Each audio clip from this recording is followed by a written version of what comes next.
Good morning all. I am Dr. Smriti Jhari, Associate Professor Zoology, Government JDB Girls College, Kota. मैंने आपको पहली वाली class में Annelida के जनरल कैरेक्टर्स बताए थे और आज हम ये बीएससी पार्ट 1 का पेपर 1 का यूनिट 5 फिर से पढ़ रहे हैं, जिसमें कि मैंने एनालिडा के जनरल कैरेक्टर्स बता दिए थे। अब आज हम एनालिडा फाइलम की आउटलाइन क्लासिफिकेशन के बारे में पढ़ेंगे। तो सबसे पहले फाइलम एनालिडा 3 क्लासेस में डिवाइड किया गया है, पॉलीकीटा, ओलिगोकीटा एंड हिरुडीनिया। सबसे पहले जो क्लास है पॉलीकीटा, उसकी 3 सब क्लासेस हैं, इरांशिया, सिडेंटेरिया एंड आर्की एनालिडा। इरांशिया के कॉमन एग्जाम्पल्स हैं नीरीज, एफ्रोडाइट एंड ग्लाइसेरा। सिमिलरली सिडेंटेरिया के एग्जाम्पल्स हैं अरानिकोला, किटोप्टेरस, सैबेला एंड टेरिबेला। अराकी एनालिडा के एग्जाम्पल्स हैं पॉलीगॉडियस एंड प्रोटोड्रिलस। तो ये तो पॉलीकीटा की 3 सब क्लासेस थी। अब हम दूसरी क्लास पे चलते हैं, दैट इज ओलिगोकीटा। ओलिगोकीटा के 3 ऑर्डर्स में डिवाइड किया गया है। पॉलीकीटा की जो सब क्लासेस हैं जो बताई मैंने, इनको फर्दर ऑर्डर्स में डिवाइड करा गया है, जबकि ओलिगोकीटा के क्लास को सीधे ऑर्डर्स में डिवाइड किया गया है। इसके 3 ऑर्डर्स हैं लम्ब्रिक्यूलिडा, इसका एग्जाम्पल है लम्ब्रिकस क्यूलस। देन दूसरा ऑर्डर है ट्यूबिफिसिडा, इसका एग्जाम्पल है ट्यूबिफिक्स एंड नाइस। हैप्लोटैक्सिडा ये तीसरा ऑर्डर है, इसका एग्जाम्पल है फेरेटिमा, मेगास्कोलेक्स एंड ड्राविडिया। तो ये तो हो गए 3 ऑर्डर। अब हम चलते हैं क्लास हिरुडीनिया पे। क्लास हिरुडीनिया के इज डिवाइडेड इनटू 4 ऑर्डर्स। अकैंथोपडेलिडा, उसका एग्जाम्पल है अकैंथोपडेला। देन रिंकोपडेलिडा, उसका एग्जाम्पल है पोंटोपडेला, ग्लॉसिफोनिया। तीसरा ऑर्डर है ग्रैथोपडेलिडा, इसका एग्जाम्पल है हिरुडो, हिरुडिनेरिया एंड हिमोपिस। चौथा ऑर्डर है फेरिंगोपडेलिडा, इसका एग्जाम्पल है एरिपोडेला एंड डाइना। तो ये तो हमने देखा कि class Annelida is divided into 3 classes, Polychaeta, Oligochaeta and Hirudinea. इनके मैंने आपको ऑर्डर्स भी बता दिए, सब क्लासेस भी बता दी। अब हम एक एक करके इनकी डिटेल्ड क्लासिफिकेशन के बारे में पढ़ेंगे। तो सबसे पहले हम चलते हैं क्लास पॉलीकीटा पे। Class Polychaeta is divided from a Greek word which means many. Poly means many and kete means bristles. छोटे छोटे हार्ड हेयर लाइक स्ट्रक्चर होते हैं, they are known as bristles. इसमें 8000 से ज़्यादा प्रजातियां पाई जाती हैं और कम से कम 86 फैमिलीज भी होती हैं। ये पॉलीकीट्स जनरली मैराइन होते हैं, मीन्स खारे पानी में पाए जाते हैं, समुद्री जल में पाए जाते हैं। कार्निवोरस होते हैं, कार्निवोरस मीन्स जीव जंतुओं पर निर्भर होने वाले होते हैं। ये प्रेडेशियस होते हैं या स्कैवेंजर्स, मतलब शिकार करके भी खा सकते हैं ये, या मृत जीव जंतुओं पर भी निर्भर रह सकते हैं। कुछ पॉलीकीट्स हर्बीवोरस होते हैं या डिपॉजिट फीडर्स होते हैं। ठीक है, डिपॉजिट फीडर्स मतलब कहीं अगर कोई खाद्य पदार्थ पड़ा हुआ मिले या कहीं ऐसा वेस्ट प्रोडक्ट हो तो उसके ऊपर भी ये भक्षण कर लेते हैं उसका भी। पॉलीकीट्स आर इरेंट। इरेंट मतलब they are free moving, free swim कर लेते हैं वो, सिडेंट्री नहीं है। या कुछ जो फ्री मूविंग नहीं है वो एक ही जगह प्रेजेंट रहते हैं, उनको सिडेंट्री कहते हैं। इनमें अलग अलग तरीके की हैबिटेट्स देखी जाती हैं।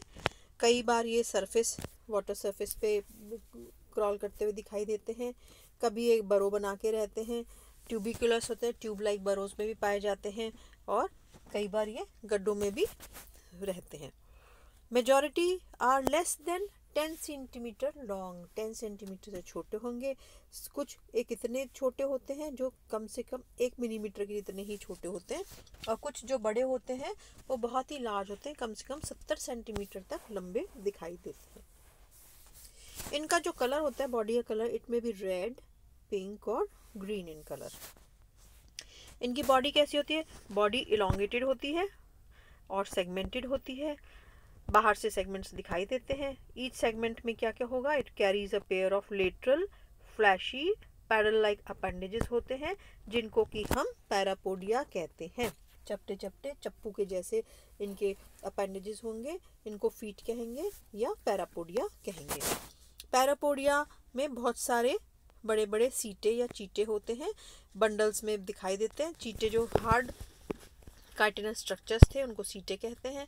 इसका पॉलीकीट्स में हेड वेल डेवलप्ड होता है और अलग से दिखाई देता है, सिफलाइजेशन दिखाई देता है। हेड इज़ वेल मार्क्ड और उसमें क्या क्या होंगे? आइज दिखाई देंगी, टेंटिकल्स दिखाई देंगे, सिराई दिखाई देंगे और पैल्प्स दिखाई देंगे।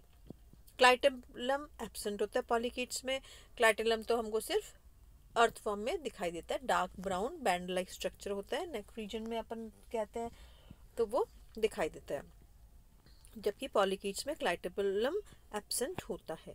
सिराए और ब्रैंकिए, जिनको कि गिल्स भी कहते हैं, दोनों किसका इनका फंक्शन क्या है? It is respiratory in function. कई बार दोनों ही पाए जाते हैं।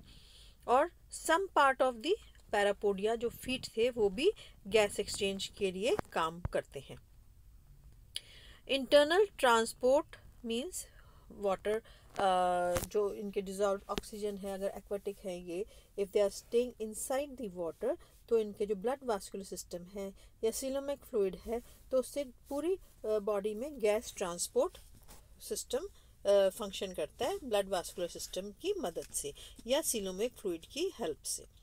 इसमें इसका जो गैस ट्रांसपोर्ट सिस्टम होता है वो 3 प्रकार के पिगमेंट्स यूज़ करता है। एक तो आयरन कंटेनिंग रेस्पिरेटरी पिगमेंट होता है, जिसको कि हीमोग्लोबिन कहते हैं, वो रेड इन कलर होता है एंड मोस्ट कॉमन होता है। दूसरा ग्रीन कलर का पिगमेंट होता है, जिसको हम क्लोरोक्रुओरिन कहते हैं, जो कि सरपुला में पाया जाता है। Non haem which is lacking porphyrin pigment is known as heme erythrin। वो नॉन हीम होता है, इसमें हीम नहीं होता। It is lacking porphyrin. Red protein pigment of Magelona, वो हीमो एरिथ्रिन होता है। इसके जो सेंसरी ऑर्गन्स होते हैं पॉलीकीट्स के, वो आईज, नकल ऑर्गन्स या सीलिएटेड पिट्स, जिनको कि कीमोरिसेप्टर्स भी कहते हैं, और एंड स्टेटोसिस्ट होते हैं, जो कि आराम से रैनिकुला में पाया जाता है, वो सब मिलते हैं। इसमें सेक्सेस सेपरेट होते हैं, means male and female are different और they are separate. Gonads are localised but extend throughout the body. Gonads भी पाए जाते हैं इनके स्पेसिफिक प्लेसेस पे, स्पेसिफिक सेगमेंट्स पे गोनेड्स पाए जाएंगे। ठीक है, अब इसका फर्टिलाइजेशन कैसा होगा? फर्टिलाइजेशन एक्सटर्नल होगा। इसमें एक फ्री स्विमिंग लार्वल स्टेज होगी, जिसको कि ट्रोकोफोर लार्वा कहते हैं, और कोई ककून का फॉर्मेशन नहीं होगा। यहाँ पर हम देखेंगे power of regeneration is well developed. For example in Chaetopterus, Chaetopterus का कोई भाग डैमेज हो जाता है तो वो रीजनरेट कर सकता है। It can regenerate from a single segment, but this power is restricted in the anterior most 14 segments. आगे के जो 14 सेगमेंट्स होते हैं उनमें ये पावर रहती है और वो उस डैमेज बॉडी पार्ट को रीजनरेट कर लेता है। Asexual reproduction occurs by lateral budding. ठीक है, तो ये सब कैरेक्टर्स तो थे पॉलीकीटा क्लास के। अब हम we come to this also epitokous swarming भी अभी हम पढ़ेंगे इनके बारे में, जब हम नीरीज का प्रैक्टिकल में स्पेसिमेन देखते हैं या कुछ और पढ़ते हैं, तो उसमें देखेंगे एपिटोकियन स्वार्मिंग वर्ड बहुत यूज़ करा जाता है। इसमें लिखा है कि copulation is rare in polychaetes, means copulation नहीं दिखाई देगा पॉलीकीट्स में। Instead synchronous emission of sperms and eggs occur. हमने देखा, पहले मैंने बताया था कि मेल एंड फीमेल एनिमल्स अलग हैं, but they don't come together for reproductive activity. उनके स्पर्म्स एंड ओवा जो separate animals, male and female animals वाला द्वारा वाटर में शेड कर दिए जाते हैं। Epitoky and swarming bring a dispersed benthic population, मतलब स्वार्मिंग होगी, वो आसपास मेल एंड फीमेल आसपास घूमेंगे एंड दे उनमें इतना रहता है कि कोऑर्डिनेशन कि at the same time they release the sperms and ओवा इन द वाटर, ठीक है, जिससे कि वहाँ पे फर्टिलाइजेशन की चांसेस बढ़ जाती हैं। What is epitoky? Epitoky is the formation of pelagic reproductive individuals or epitokes. Example, Heteroneres and Samoan palalo worm. They are adapted for leaving the bottom burrows, tubes and other habitats. Swarming is a synchronous behavior. मतलब मैंने आपको बताया ना, जब mail and female copulate नहीं करते but they come together, they swim together in coordination या synchronise behaviour से स्विम करते हैं और अपने स्पर्म्स एंड ओवा सराउंडिंग वाटर में शेड करते हैं, ठीक है, जिससे कि इनके चांसेस ऑफ फर्टिलाइजेशन इंक्रीज हो जाते हैं। तो ये तो हमने पढ़ा आउटलाइन क्लासिफिकेशन ऑफ एनालिडा और जो क्लास थी पॉलीकीटा उसके बारे में मैंने डिटेल्स में आपको बताया। अब हम नेक्स्ट क्लास में दूसरी जो क्लास है ओलिगोकीटा और हिरुडीनिया उसके बारे में हम डिटेल्स में चर्चा करेंगे। तब तक आप इस पूरे चैप्टर को पढ़ना, नीरीज का डायग्राम भी देखना, उसका बॉडी डिवीजन भी देखना कि हेड रीजन में क्या क्या है, सिफेलिक रीजन जो है उसमें क्या क्या है, उसके सेक्सुअल ऑर्गन्स कहाँ कहाँ लोकेटेड हैं, उसके फीट या पैरापोडिया कैसे हैं, और काइटिनस सीटे या ब्रिसल्स कहाँ कहाँ उसकी बॉडी में डिवाइडेड पाए गए हैं। तो तब तक आप इसको अच्छे से पढ़ो, फिर भी कुछ समझ में नहीं आए तो मुझसे आप व्हाट्सएप ग्रुप में मैसेज डाल देना, ठीक है। तो अब अगली क्लास में हम फिर से पढ़ेंगे दूसरी क्लासेस एनालिडा की, उनके बारे में डिटेल्स में we will talk. Till then bye.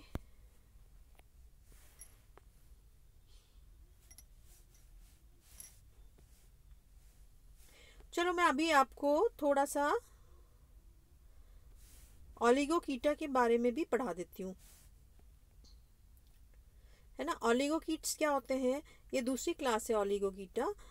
इसमें ग्रीक वर्ड ओलिगो से डिराइव्ड है, जिसका मतलब है few, Kite means bristles, means इस वाले जो क्लास होगी इसमें बहुत कम ब्रिसल्स पाए जाएंगे। इसमें लगभग 3100 स्पीशीज पाई जाती हैं। Oligochaetes are also of the same size as the polychaetes, ठीक है। अब इसमें क्या क्या है, ये मोस्टली फ्रेश वाटर, वो वाले तो मैरीन वाटर थे, ये कैसे हैं, ये फ्रेश वाटर हैं या टेरेस्ट्रियल भी होते हैं या नमी वाली बालू मिट्टी में ये पाए जाते हैं। इसके बॉडी सेगमेंटेड होती है, खंड दिखाई देते हैं, पैरापोडिया नहीं होते, एब्सेंट होते हैं। सीटे आर यूजुअली अरेंज सेगमेंटली, कुछ एक सेगमेंट्स में सीटे प्रेजेंट होंगे। सीटे कैसे होंगे? छोटे होंगे साइज में और एंटैगुमेंट के अंदर एम्बेडेड होंगे। हेड कैसा होता है इसका? हेड डिस्टिंक्ट होता है। Eyes and cephalic appendages, cephalic appendages मतलब हेड रीजन के जो अपेंडेजेस होते हैं जैसे कि टेंटिकल्स एंड सिराई, वो एब्सेंट होते हैं। क्लाइटेलम प्रेजेंट होता है ओलिगोकीट्स में, इसका सबसे कॉमन एग्जांपल है अर्थवर्म, उसमें क्लाइटेलम बैंड लाइक स्ट्रक्चर होता है और उसका कार्य क्या होता है? It secrete cocoon for the eggs, जब एग्स ले करेगा तो उसका सुरक्षा आवरण या सुरक्षा कवच के रूप में कोकून का निर्माण होता है। काफ़ी सारे oligochaetes they are scavengers and feed on dead organic matter, जो सड़े गले ऑर्गेनिक मैटर मिट्टी में होते हैं, पाए जाते हैं, डेड एनिमल्स के या जो भी ऑर्गेनिक मैटर है उनके ऊपर ये निर्भर करते हैं और एक तरह से वो उनकी सफाई में भी सहायता करते हैं। पर्टिकुलरली कौन कौन से फूड स्टफ? वेजिटेटिव सड़े गले पदार्थ जो होते हैं, वेजिटेबल पदार्थ, उन सब पे ये फीड करते हैं, ऑर्गेनिक मैटर जो होता है। इसका डाइजेस्टिव ट्रैक्ट स्ट्रेट होता है, स्ट्रेट ट्यूब लाइक स्ट्रक्चर होता है and it is relatively simple and it contains mouth, pharynx, crop, gizzard, intestine and anus. Intestine has typhlosol. Typhlosol मतलब a dorsal longitudinal invagination होता है of the intestine होता है to increase the absorptive surface, मतलब जो intestine है एक सीधी tube, हमने बोला ट्यूब है, परंतु उसके जो इनर फोल्ड्स होते हैं, उसकी जो लाइनिंग होती है, internal lining of the intestine, वो उसमें बहुत सारे फोल्ड्स होते हैं जिसको कि हम टिफ्लोसोल कहते हैं, जिससे कि जो भी भोजन उसके में पास होता है तो वो इन घुमावों से, इन फोल्ड्स से होता हुआ जाता है, जिससे कि सरफेस एरिया फॉर एब्जॉर्प्शन भी इंक्रीज हो जाता है। अब इंटेस्टाइन कैसे हो कि intestine is surrounded by a layer of yellowish peritoneal cells called chlorogogin cells. They have a role similar to the liver of vertebrates. ये वर्टिब्रेट्स के लिवर के जैसे, वर्टिब्रेट्स का जो लिवर का फंक्शन होता है उसी तरह से क्लोरोगोगिन टिश्यू है वो उसी तरह से कार्य करता है। ठीक है, क्लोरोगोगिन टिश्यू जो होएगा अर्थवॉर्म का, it plays a vital role in intermediate metabolism. भाई लिवर का फंक्शन क्या होता है वर्टिब्रेट्स में? मेटाबॉलिज्म। सिमिलरली क्लोरोगोगिन टिश्यू भी है जो अर्थवॉर्म में, वो मेटाबॉलिज्म का कार्य करेगा। And it is the chief centre of glycogen and fat synthesis, fat synthesis करेगा और ग्लाइकोजन का सिंथेसिस करेगा, एंड स्टोरेज में भी फंक्शन करता है। Storage and detoxification of toxins, haemoglobin synthesis, protein catabolism and formation of ammonia and synthesis of urea also takes place in these chlorogogin cells. तो मतलब ये मेटाबॉलिज्म में भी हेल्प कर रहे हैं और इन अ वे एक्सक्रीशन में भी ये हेल्प कर रहे हैं। जो टेरेस्ट्रियल स्पीशीज है उनमें silicates obtained from food material जो होते हैं एंड सॉइल जो होती है, it is removed from the body and deposited in the chloragogen cells as waste concretions. ठीक है, हम लोग को ये तो पता ही है कि अर्थवर्म के बहुत सारे पैलेट्स होते हैं जो कि they are very useful for the farmers, या फर्टिलिटी ऑफ द सॉइल को बढ़ाते हैं। तो ये क्लोरोगोगिन टिश्यू से जो एक्सक्रीटरी प्रोडक्ट जो बना इनका, तो वो in a way it is helping the farmers. तभी अर्थवर्म को फार्मर्स फ्रेंड कहा जाता है। ठीक है, अब इसका नेक्स्ट पॉइंट क्या है ओलिगोकीट्स का? It contains two types of metanephridia, holonephridia and enteronephric nephridia. ये क्या है? एक्सक्रीटरी ऑर्गन्स हैं और ये क्या करते हैं? They help in the excretion of nitrogenous waste such as ammonia and urea. तो ओलिगोकीट्स का नाइट्रोजनस वेस्ट क्या है? Ammonia and urea. इसका circulatory system it is similar to the polychaetes. Oligochaetes का लोकोमोशन कैसा होता है? It moves by the peristaltic movement, जो कि हमने हमेशा डाइजेस्टिव सिस्टम में पढ़ा है। पेरिस्टाल्सिस मीन्स सिकुड़ना, फिर सिस्टोल और डायस्टोल होता है ना, सिकुड़ना और खुलना। उस तरह से ये peristaltic movements of the muscles के द्वारा ये मूवमेंट करता है। सर्कुलर मसल कॉन्ट्रैक्शन होता है and consequent elongation of segments are most important in crawling and always generate coelomic fluid pressure pulse। मतलब सीलोमिक फ्लूइड भी आगे पीछे इसके कॉन्ट्रैक्शन एक्सपेंशन से मूव करता है। Longitudinal muscle contraction is more important in burrowing. Longitudinal muscle जैसे जैसे कॉन्ट्रैक्ट रहेगा तो वो गड्ढा खोद के रहते हैं ना, छोटे छोटे बिल बना के रहते हैं ये annelids.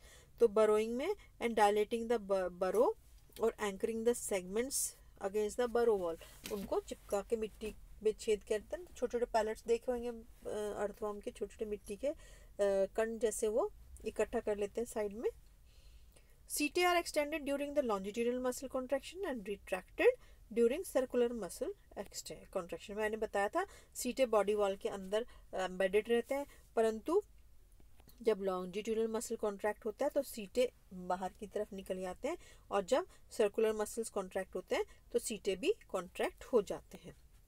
ओलिगोकीट्स are hermaphrodite with well developed reproductive systems limited to a few segments। मतलब इसका क्या हुआ कि few segments जो होंगे बॉडी में they are localized और वहाँ पे इनके reproductive organs या testes या ओवरी पाए जाएंगे। टेस्टिस इंटीरियर होते हैं। Hermaphrodite means male and female are present in the same animal. Testis interior part में होंगी, ओवरीज थोड़े पीछे की तरफ सेगमेंट्स में होंगी। एक या दो pairs of male and female gonads are present and इसमें कॉपुलेशन होता है and transfer of sperms also takes place, जबकि पॉलीकीट्स में कॉपुलेशन नहीं पाया गया था। ऑलिगोकीट्स में कॉपुलेशन दिखाई देता है, पाया जाता है। Fertilisation and direct development occurs within the cocoon. ठीक है, तो जब हम दूसरे एनिमल के इनके एग्जाम्पल पढ़ेंगे जब हम, तो उससे आपको और भी ज़्यादा क्लियर हो जाएगा कि ये copulation and transfer of sperms कैसे एक एनिमल से दूसरे एनिमल में कैसे ये पॉसिबल हो रहा है। ठीक है, तो आज हम ये भी पढ़ा दिया मैंने आपको ऑलिगोकीट क्लास का। अब अपन के पास सिर्फ एक क्लास बची है, दैट इज़ हिरुडीनिया। अब हिरुडीनिया के बारे में मैं आपको अगली क्लास में पढ़ाऊंगी। ठीक है, तो आप इसको भी पढ़ लो, ये भी इजी है। अर्थवर्म का डायग्राम देखना, आपको अच्छे से समझ में आएगा कि ये ऑलिगोकीट क्लास का कैसा एग्जाम्पल है, और सारे जो इसके कैरेक्टर्स हैं वो अच्छे से समझ में आ जाएंगे। तो अब अगली क्लास में हम हिरुडीनिया के बारे में ही पढ़ेंगे। ठीक है, तो हम क्लास टेक ऑफ करते हैं। अगली क्लास में हम पढ़ेंगे हिरुडीनिया क्लास के बारे में। ठीक है, till then we'll meet soon. Till then, bye.